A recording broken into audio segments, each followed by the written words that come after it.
Broadcasting across the country and around the world from Sin City in Las Vegas, Nevada, welcome to 50 Shades of Great. You just joined a journey celebrating the adventures, antics, and occasional absurdities of men navigating the wild ride into middle age. Your hosts, Radio Moose and PowerSerg, together embrace the humor, wisdom, and satisfaction of living life to its fullest, no matter what the calendar says. From reliving our glory days to discovering new passions, join us as we prove that age is truly just a number and the best adventures, they're yet to come.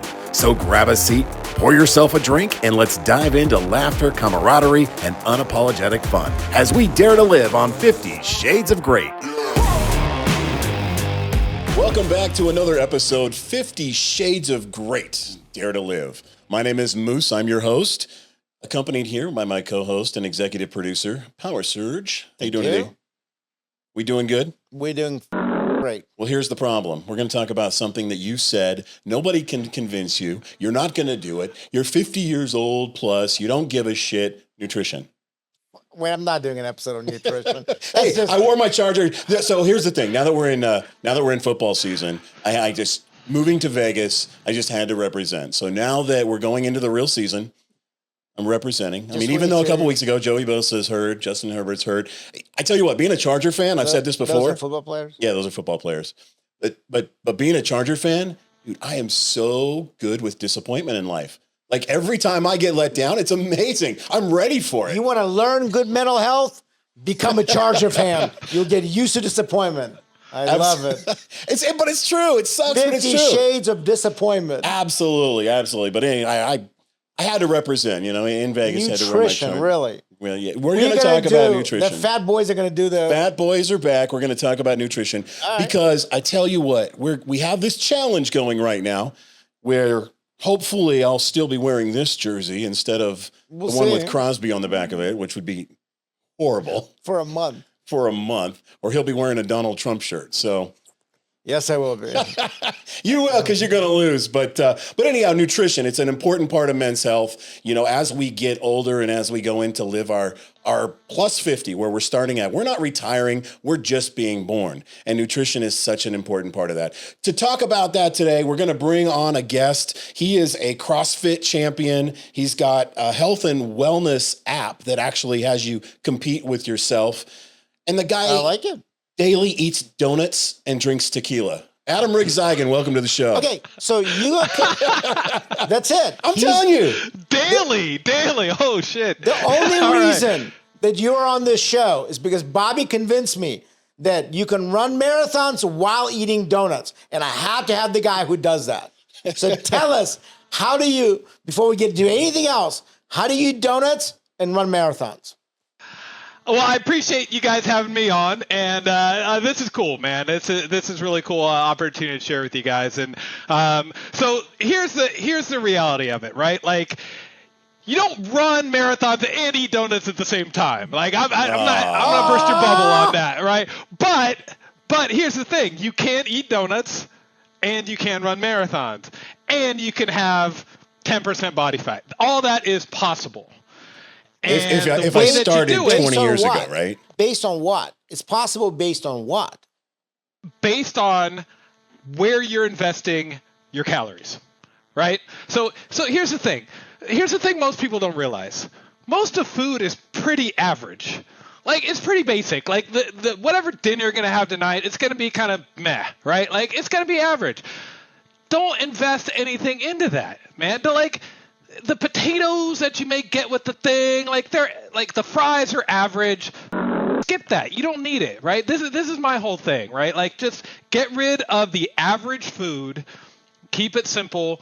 You can get the really good food. You can get the tequila, and you can still work out. Wow. That's the idea. Well, before we jump too deep into it, I didn't do a good enough introduction. Adam, why don't you introduce yourself? Tell us what you do and why you're so passionate about this subject. Yeah, appreciate it, Moose.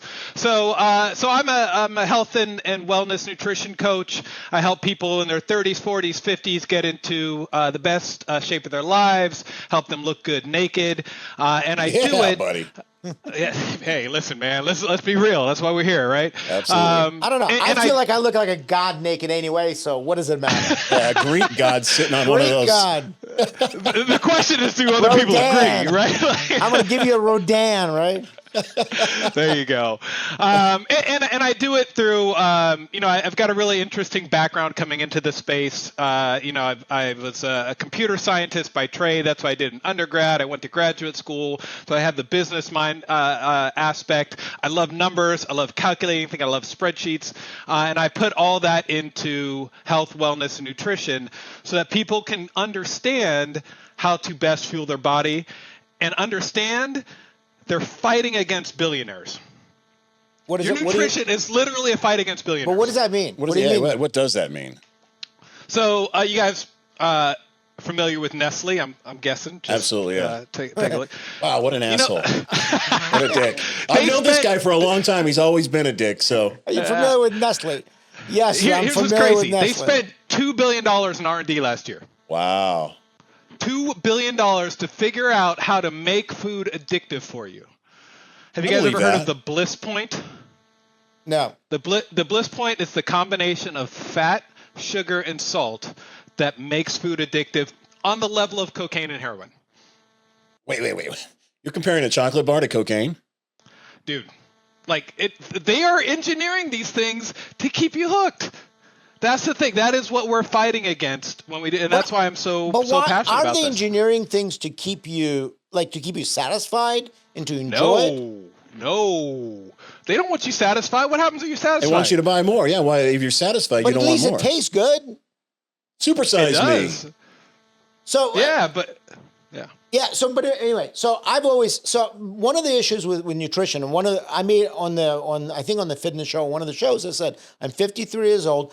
I'm gonna eat what I want to eat. Right? That was my comment. And that's why you look like you look. And that's why I look like I look, and it doesn't matter why, because I'm still a stud. Now I'm still a stud, right? 53, because I'm still living my best life.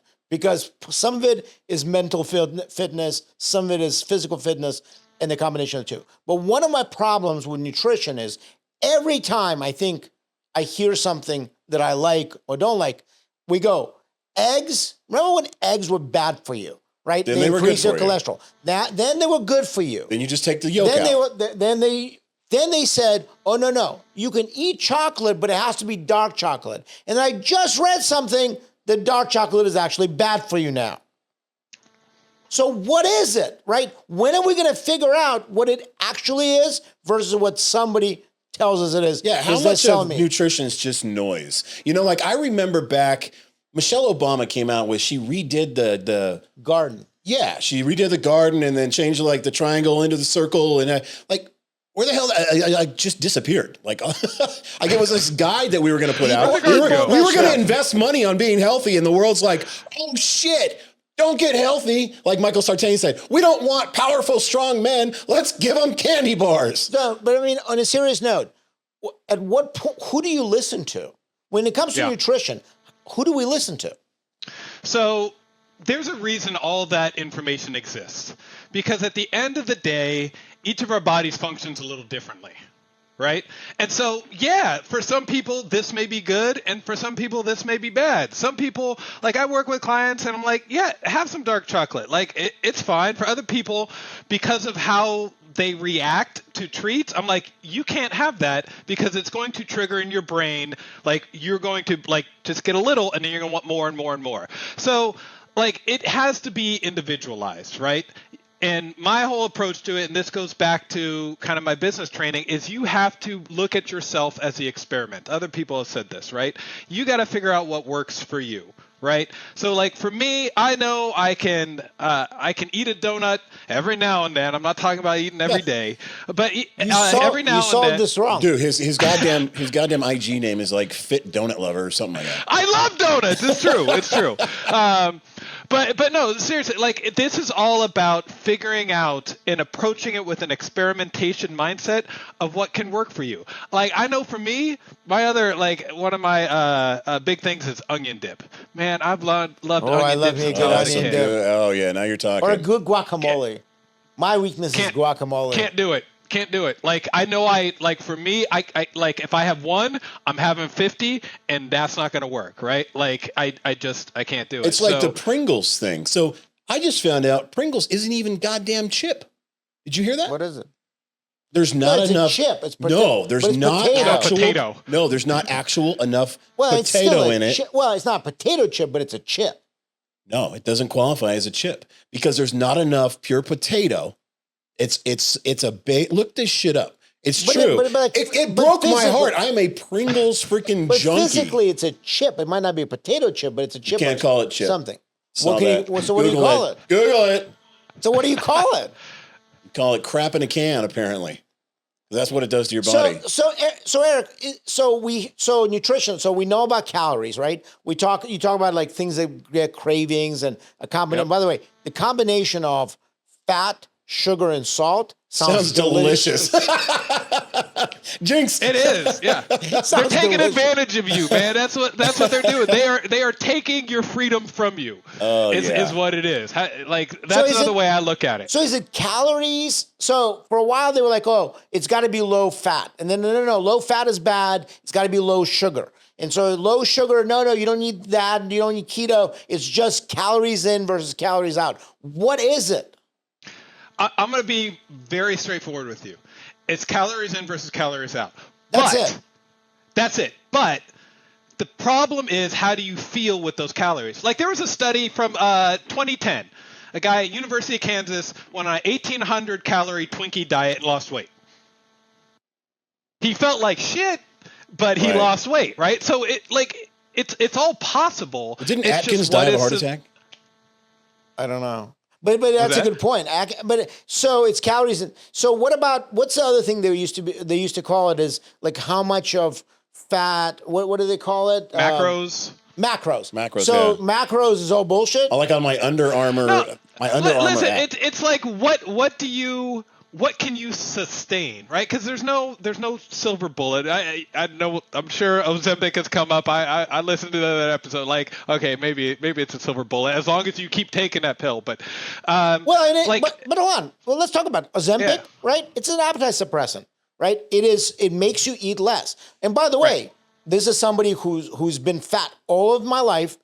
It has less to do with appetite, and it's more with. And I will tell you, as much as it's not manly to admit this, I feel better when I eat good food and when I drink good things. Yeah. I feel better. And it's not because I'm hungry, but because I feel better. Because those are the things that your body needs. And Ozempic is not going to help me feel better. It's going to help me eat less.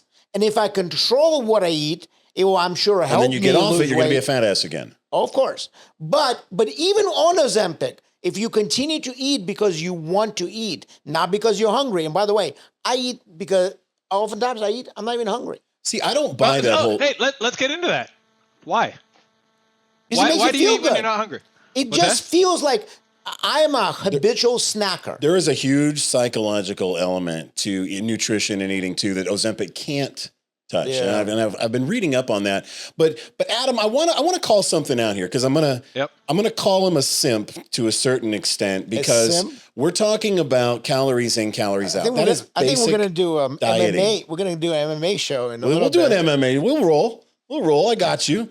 But no. I really want to kind of get back on track in the focus and in all seriousness is you're talking about calories in, calories out. Basically, we're talking about dieting, balancing diet and weight, the actual pounds on your body, right? That is so superficial. That is such bullshit because really it's what you're putting into your body. Like we find out if you really want to be on that calorie in, calorie out and you drink diet soda, well, what does diet soda do? That derivative makes you more hungry. It tricks your body with the sugars and causes you to drink and be hungry and snack.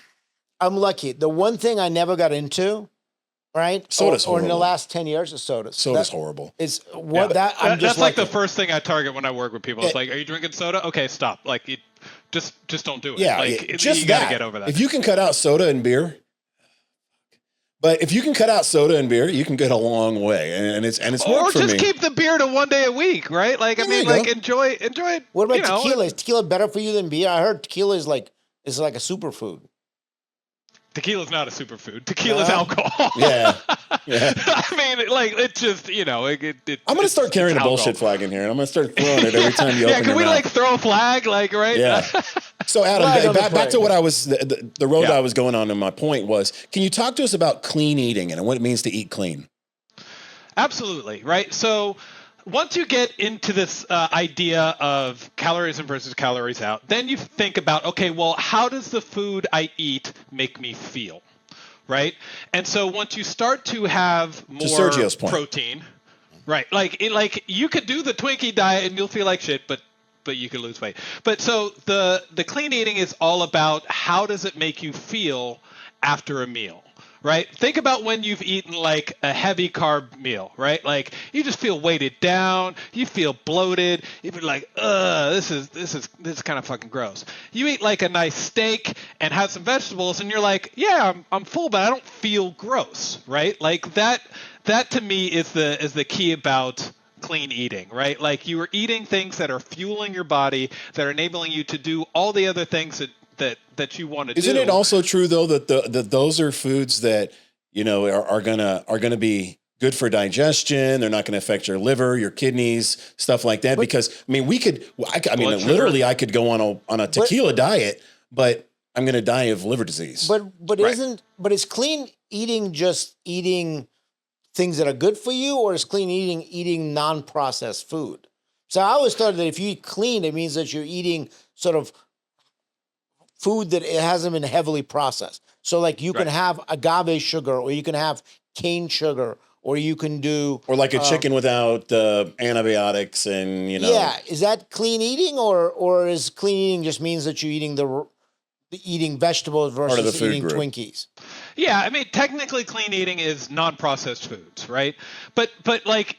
I mean, and this happens with vegetarians and vegans all the time. Like you can eat all that and still gain weight. It doesn't mean you're not going to get fat because you ate clean foods. You still there's still the caloric portion of it, right? It's just how will it affect other parts of your body, your digestion, your liver, your blood work, your glucose levels, right? All those sort of things, kind of the other elements of health. And so that's why clean eating is helpful because it's more than just the pounds. It's actually how you feel and how your organs function. So is it important to, you said like calories in, calories out. I hate counting calories. I hate feeling like I'm on a diet. And if you know what? And if I fuck it up, I forget it and I'm done. And I'm just, how do I So what do you do? Motivate myself. How do you not use a diary of what you're eating, or a calculator, or I don't want to open up my phone and put in my calories every single time I put something in my mouth. It's just too much. So let me ask you a question though. Like, what are you working towards? Are you working towards losing weight? If the answer is yes, then why is that important to you? Think about all the things that are important to you, right? Like you will go through some shit at least for a period of time. Oh, you're trying to reverse psychology on me here. Okay. Because it's all here. It's all there. That's honestly, what it is. Why is it important? I mean, that's a great question. Why do we do anything? Yeah, what were you going to say? It's women. Important. I'm sorry. Women. Is that a different answer? Well, I mean, it's always your answer. That's my answer. Yeah, that's what it comes down to, right? And so, of course, tracking is helpful. You don't have to do it forever, but you do have to understand what you're putting in your body. You have to understand how much of it you're putting in your body, right? So.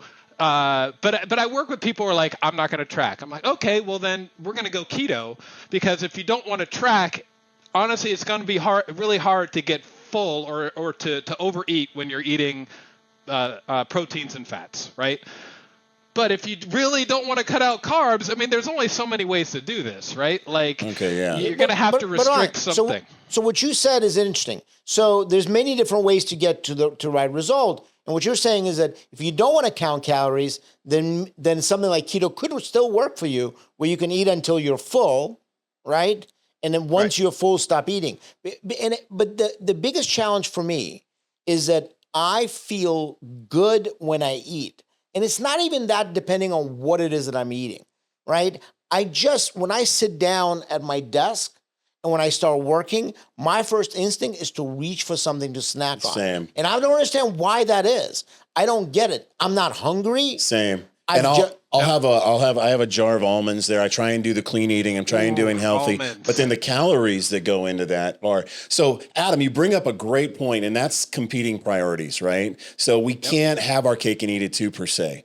And I think that's my problem is I want to lose weight, but I want to eat healthy and I want to get my cholesterol down and I don't want to get diabetes. Pick one, man. Pick one, start there, and then progress your way through. But what's the solution to being a snacker, a habitual snacker? So there's a couple of there's tips and tricks. First of all, Moose, I heard you say you have a jar of almonds. No, like you gotta introduce friction to what.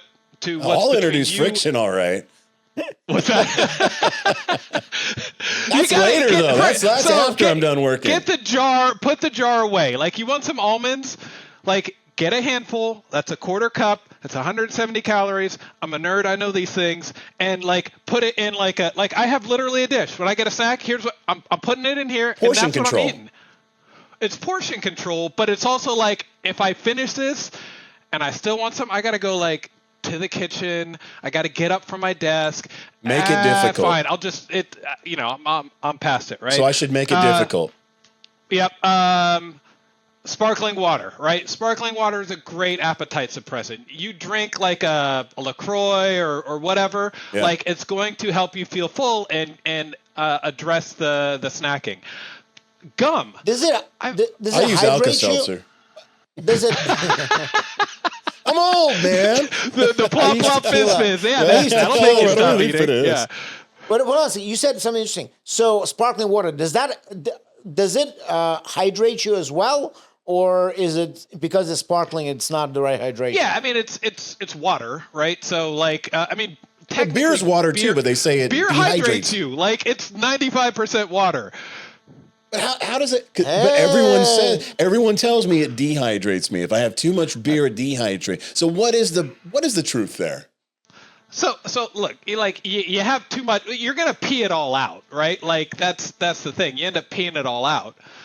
You need to keep drinking water. Like alcohol, like we could do a whole nother show on alcohol and its effects. Yeah, we did a show on alcohol. We got one coming up. Oh, it's funny. I set that up for you guys. No, but there's things to, like, you have a program in your brain that has an association. Sit down to work, must eat snack. You gotta, and I think about this because, like I mentioned, I was a computer science, I was a programmer, like, early in life. Like, you have so a you program basically in your sat brain. in your basement for hours and had this problem. So you had to do something. You got and you have to break the program, and you break the program by introducing friction. Either one, don't buy it, like just don't go to the store and buy it, or two, like put it so far away that it's just a pain in the ass to get to. And you'll automatically do less of it. If it's there at your desk, of course you're just going to be like this, right? Put some distance, put some friction between it, and you'll notice yourself doing it less. Adam, I saw recently on your socials. Sorry, Sergio. I saw recently on your socials, you had a short playing about ROI. Obviously, also being an MBA, Adam's an MBA, return on investment. Can you explain? That was fascinating to me. Can you explain to us, without playing the short right now, we'll play it after the show, but without playing the short, can you explain to us what this process that you've introduced as ROI to nutrition? Yeah, for sure. And it's been powerful, and it's something that has definitely, changed my life from growing up as the chubby kid and being made fun of to now leading a fit life. And the core of it is, I'm only going to invest calories in things that are, like, really make me feel good, right? Like things that really make a difference. Like, if I go to Chipotle, right? Like, I don't need the tortilla. The tortilla is not changing my life. It's a mediocre tortilla. So just fuck it, put it over salad. The cheese they use at Chipotle, that's 200 calories. I don't even taste it most of the time. Get rid of it, right? A sandwich. I never thought about that. Yeah, shredded cheese. You never taste shredded take a sandwich, egg McMuffin. I love McDonald's, right? Egg McMuffin. I go there, I get the Egg McMuffin, I'll just throw the top half in the trash. What am I going to... That muffin means nothing to me, and I'm saving an extra 150 calories. Like, just Small the idea adjustments. of I'm only going to invest in food that's amazing. Now, we get some barbecue. That's not where I'm cutting, right? Like, that's Okay. what I'm investing in. So the idea is, if you're going to put something in your body, it should be worth it. Bingo. That's actually a great idea. So you can eat stuff, but make sure that whatever you make or whatever you eat is what you really like. And I'll be honest with you, I'm not really a huge, like, for example, almonds wouldn't do it for me. Macadamia nut would do it for me. Just drinking beer, I can't stand beer. It's not what I drink. I don't like beer. I don't like wine. Love But me I'll some tell beer. you, changing that up instead of and getting a really good tasting craft cocktail might be worth it. The other thing too that I just picked up is that sparkling water, as instead of snacking on stuff that I normally snack on, which for me is cheese. I will tell you, I slice up some cheese and I go down to even in a regular grocery store, I go down to what I call the bougie cheese section, and there's a new cheese out called butter cheese. I kid you not. It is cheese. It is the best tasting cheese I've ever had. It is German cheese. It's called butter cheese. And you buy it at like your grocery store, right? I gained 10 pounds just hearing you say I'm that. addicted to it. It's not Swear to God. It's not that it's made With a out nice of butter. big pretzel to go in with next to it. It's Oh, so my good. God. It's just so good. It has the best texture Dinner time? of anything, right? And so what I'm hearing from you is that, yes, if I want to eat the butter cheese, eat some butter cheese, but don't eat the slice of whatever, the string cheese, because it's not that great anyway. Get rid of the mediocre shit. Like, make your life amazing, and then like enjoy like the it. amazing things, and I keep get behind everything this. else like. This nutrition, I get behind. Telling me, told you. don't eat this, don't eat that, don't eat that, can't get behind. Right. This nutrition, I can get behind. Absolutely. The thing I like to tell This is so folks I basic. work with is like, If you think about it. if it's not a 10 out of 10, Fuck it. like I don't need it, right? Like give me the vegetable, like whatever. Like, I mean, I had a nutritionist one time tell me to remember this 80% rule. And no matter what's on your plate, only eat 80% of it and pick which 80% of that plate or of that serving. And it naturally got me to the point where, because I was raised, as I think most of us were as Gen Xers, you eat that. You're sitting at that damn table until that food is gone. Yeah, there's people dying in Ethiopia right now because you didn't eat your freaking chicken.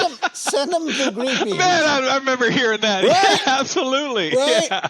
But I'll tell you, the 80% maybe will work. I will tell you, there's certain things, and this is what's great. There's certain things that I'm going to eat 100%. Butter cake from Mastro's, 100%. There's nothing butter better. cake. That is my jam, brother. Have you had the butter cake from Mastro's?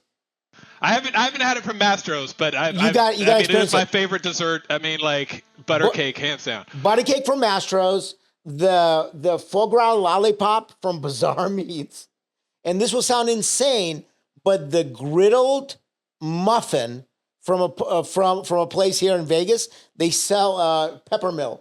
They sell griddled blueberry muffins. Peppermill, yeah. It's so good. That's a It's classic so good. spot. Yeah. So again, Yeah. and then so I got that, and then the other thing too that you said that I think is brilliant is it replaced my snack with sparkling water.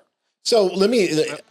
Wait, Moose, real quick. I want to go back to the point you made about the clean the plate thing. And this is why, like, if you ask anybody, I love buffets. Like, Vegas, buffets everywhere. I fucking love them. You know what I do, though? I will go and get a plate. I'll taste one thing. If it's not 10, I'm throwing that shit out. Like, fuck it. I'm not investing in this. That's the best thing about a buffet. Mediocre mac and cheese. Especially what they charge on a buffet now. Yeah. But the best part about buffet, and you got that, is the fact that you can taste something, you don't like it, it's history. And I think that as a goal, only eat what's 10 out of 10. I can get behind that. Yeah. And I think our listeners can get behind that as well. That's great advice. Because ultimately, it's about living your best life. Mm-hmm. And if you're going to live your best life, you're going to eat and drink the best things, not the mediocre things. So, Adam, I was reading about an app that you created on competing with yourself. You want to talk about that? Is that available? Is it in an Apple store? Is it still in the works? Yeah. No, it's available. It's an app called Fit Hero. Fit Hero? So one of the things that I've been in and around health and fitness for 10 years, right? I had an app for a long time called Rock My Run that was all around music for exercise and blew that thing up. And the latest one is called Fit Hero, and it's all about this idea of creating an idealized version of yourself, right? Like your alter ego. And you go through and through exercise and things, you improve it, and it helps you to kind of envision a different version of yourself, because a lot of times that's the bigger challenge, right? You may think, I want to lose weight, and then you look in the mirror and you're like, yeah, I'm still fat, right? So you kind of have to get out of what you think you are today and envision where you could be, and that's the whole kind of mission behind that app. I like it. I like it too. But here's the thing: this is the problem that I have is I just have this competitive nature. By nature, I'm just competitive. You're a man. And the whole thing about competing with myself, I just can't do it. It's like when we talked about golf. There's a lot of things about golf. People say golf is a game against yourself, right? Because you're playing against a number. Par, which people think, oh my God, you're so great if you hit par.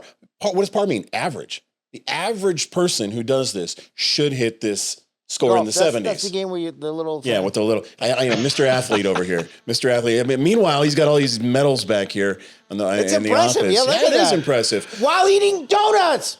Donuts and tequila.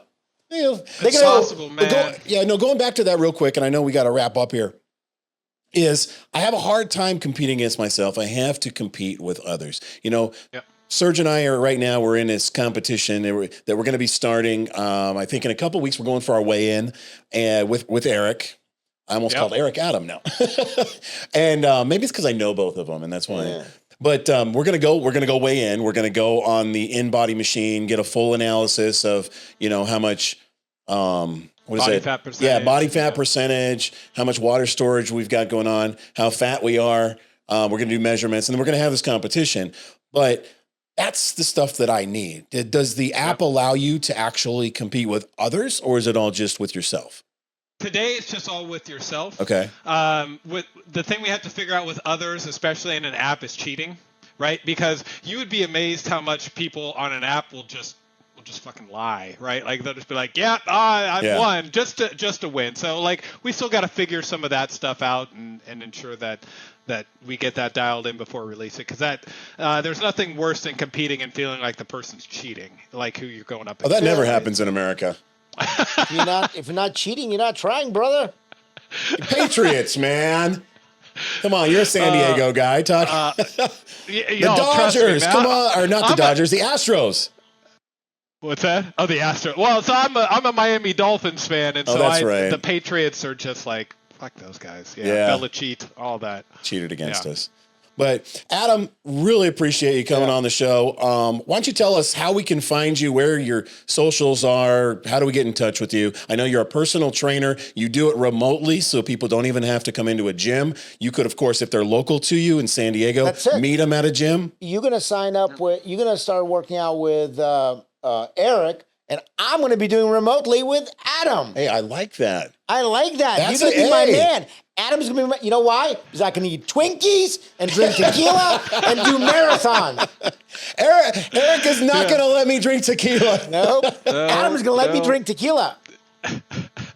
No, I appreciate it, fellas. Yeah, no, you can find me on Instagram at Fit Donut Lover, and that's what I do. Fit Donut Lover. That's my trainer. That's my man. Donut Lover. My man. Yeah. Adam, Awesome. It's good to see you. Team I do want to get serious on something real quick. There's some history with Adam that's actually, I think a lot of people don't realize, but really made a lot of differences, especially in San Diego. His mom was the first African-American woman to be a presiding judge in San Diego for almost 20 years. And she was actually at the El Cajon courthouse when I was a police officer. And she's one of the driving factors why we have drug court today and why she took the time to really work with addicts and people who have mental challenges. So that's awesome. Every year I remember it. I even called my brother about it, but February 2nd of 2002 was named Judge Riggs Day. So every February 2nd, I think about your family. Props. And I appreciate what she did for everybody. And I'm sorry that she passed. Was it 2017 she passed? Or I don't recall. I know it's been a little while, but a lot of respect. It was I'm honored to be able to have known her, and of course, growing up with this guy. And it's funny. Team Donuts, baby. Team Donuts.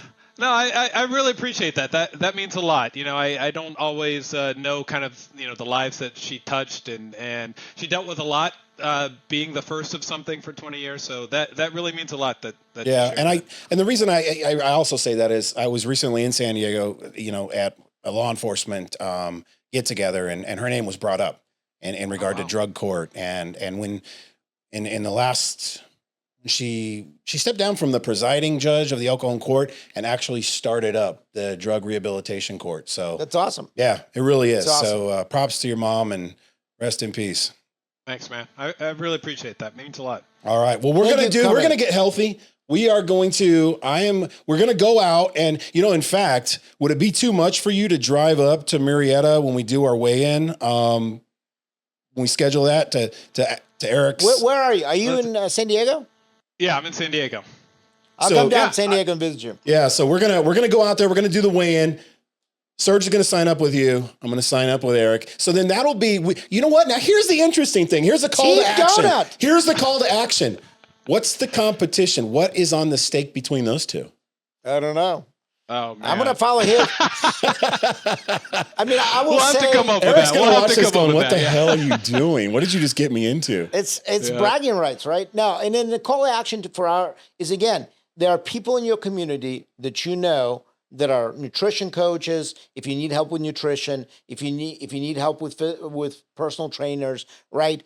Get out, get into the gym, talk to somebody, sign up online, talk to Adam, find him on the socials. Again, what he just told us is so practical. Instead of snacking, drink carbonated water, right? Without calories, right? Not diet water, but carbonated water, naturally carbonated, right? Keep it simple. Go back to basics. Eat the best stuff. There's practical steps, right?